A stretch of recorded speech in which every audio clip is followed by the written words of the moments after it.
FNaF News. I'm your host, the TNT Muffin, and today we're going to be talking about the books, FNaF AR Security Breach, and then the books again. So first of all, let's start off with the books. So basically what happened is Scott Cawthon showed us an unreleased cover for The Breaking Wheel, which is a story in the Fazbear Fright's book, The Cliffs. So this was originally going to be the cover for the book, but then I guess it's not like family friendly or whatever, so they had to change it to The Cliffs, which is understandable. Everybody's pretty disappointed though, because this is a really cool cover, but I mean, whatever. They couldn't do it, I guess. They probably couldn't do it because of advertising and stuff like that. But, it's fine. At least he showed us. I think that's pretty cool that he showed us. By the way, this, the thing in the thumbnail wasn't, an official thing. I just stole that from Jonny Blocks. But yeah, so that's pretty cool. I'm glad that Scott showed us that. It's a pretty cool thing. And we get to see the character and some disturbing imagery, but anyway, that was just a little small bit of news there. So the second thing we're going to be talking about is FNaF AR, basically about the event that's currently going on and the next event. So basically, FNaF AR tweeted this: catch up with Melted Chocolate Bonnie, and Easter Bonnie before the Hop Chocolate event melts away at 5 p.m. PDT today. The new event starts tomorrow, 5 p.m. PDT, and we can't wait to see just what's going on as we head into the woods. So yes, they are bringing back the, whatever it was called, the Woodland, the Wooden Wonderland. What was I don't even know what the event was called. It was so bad. Basically, I mean, we had one good skin, and then this thing, and then also Stone Guy, which was alright, I guess. But yeah, they're just bringing back an event, so kind of disappointing. I mean, pretty disappointing. Basically, so far this year, all Illumix has done is given us 5 skins. I think that's it, actually, just 5 skins, because we got the Heartstopper event with 2 skins, we got the Ancient Equinox event with 2 skins, and then the Easter event with 1 skin, so they've done nothing, pretty much. The gameplay update is supposed to come this month, at the end of this month, so hopefully we'll get something good in that, because they really haven't done anything interesting so far. No new characters, no new updates to the game, just 5 skins after 4 months, so don't know what they're doing. So the next thing we're going to be talking about is actually about Security Breach, because if you don't know, NVIDIA is doing a little event where they're going to have conferences with different developers of different games and talk about the games, and pretty soon we're going to be having one with Security Breach. So here is actually a leaked schedule for the conference. I'll read it out to you. So number 1, it's going to be 2 minutes. They're just going to show off the Security Breach trailer, which we've already seen. I do want to say that there's probably not going to be anything big news in this conference. It's just going to be about the technology of the game and stuff like that, like the graphics and the developers and stuff like that. So probably not any big news on the game. If anything, maybe a teaser or something like that. Alright, so number 2, again, 2 minutes. Welcome everyone and introduce the developers of FNaF Security Breach. So number 3, this section will be 12 minutes to start the discussion about the developer and the game. This will help us to get a further overview of things. So A, can you tell us more about Steel Wool? I played your last game on the Oculus, and parts of it scared me. I had to put it down at one point. You definitely seem to have a strong history with the game. B, what's it like to make not just a FNaF game, but the first modern FNaF game using advanced technology? C, Steel Wool is a relatively small developer and less than 20 people are making FNaF Security Breach. What do you think about where the industry is at today with team and project sizes?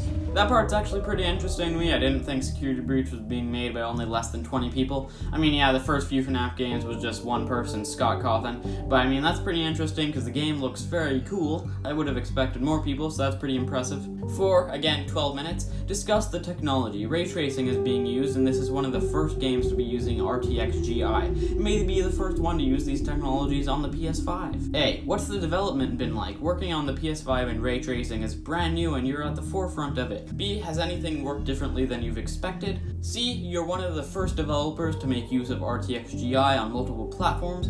What sort of challenges have you encountered? And then finally, D, from a technical perspective, talk about the platform differences. What have you learned of the development differences making a game for both PS5 and RTX PC? Now on to number 5, this segment will be 8 minutes. Talk about the fan base. This is a big game series made by a small developer, but it has millions of fans. A, what has it been like? You've worked on this series before. B, what are the challenges of meeting the expectations of such a large fan base? I imagine it can be challenging. Yes, it has been. I can tell people get very angry at Steel Wool. I mean, pretty much mostly just because they're taking forever, but now we know it's less than 20 people. I can definitely see why it's taking so long for them to make the game. especially after seeing how like crazy and big the game looks. Like less than 20 people, I can definitely understand why it's taking so long. But Steelwool's doing a great job, so if you are hating on Steelwool, they're doing great. Hate on Lumix instead. Alright, number 6, 5 minutes, wrap up an open-ended discussion. A, anything else you want to cover that we haven't talked about, or anything brought up before that you could use more elaboration. B, if nothing in particular is highlighted, I'll go back over some of the prior subjects and ask more questions on it. C, thank the Steelwool developers by name and provide links to the latest FNaF security breach. So now the last segment, number 7, this one will be 15 to 20 minutes, open Q&A. So very interesting. I'm not sure if this means like the fans, the audience will get to talk about it, like ask questions and Steelwool will answer them, or if this will just be like more of the conference people asking questions or not. But either way, I mean, this could be interesting. Obviously, they're probably not going to reveal anything big, but I mean, maybe it's possible people could ask them about future FNaF projects or something like that, and maybe we'll get information on that. But, like, Security Breach itself, I don't think we're going to be getting any, like, big news on that. Maybe we will, since it is a Q&A. I feel like if they have a Q&A, they're probably prepared for questions about the game and stuff like that. But don't get your hopes up about stuff like that. That's a lot of the time we shouldn't get our hopes up. Alright, Editor Muffin here. I just want to say that Steelwool actually cleared up that the Q&A will just be answering questions about the technology of the game, so if you have any questions about the graphics and stuff like that, they'll answer that, but they're not going to be answering anything about, like, is Vanny Vanessa, is the Sun Man the Moon Man, stuff like that. It's just going to be about the technology of the game. So, like, nothing too interesting, but we're still going to get to know the graphics and questions about stuff like that, so it's still kind of cool, but I mean, nothing big about the game itself. So I think it's going to be pretty interesting. Sadly for me, it's at 5 a.m., so I'm not going to be able to watch it live, but you guys probably will be, maybe. Actually, no, probably not. You're probably going to be at school, because it's going to be happening at 11 a.m. EST. It's going to be happening on Thursday, the 15th. The event itself started on the 12th, which is a couple days ago, but like the Steelwool part of it, the FNaF Security Breach part, is on the 15th.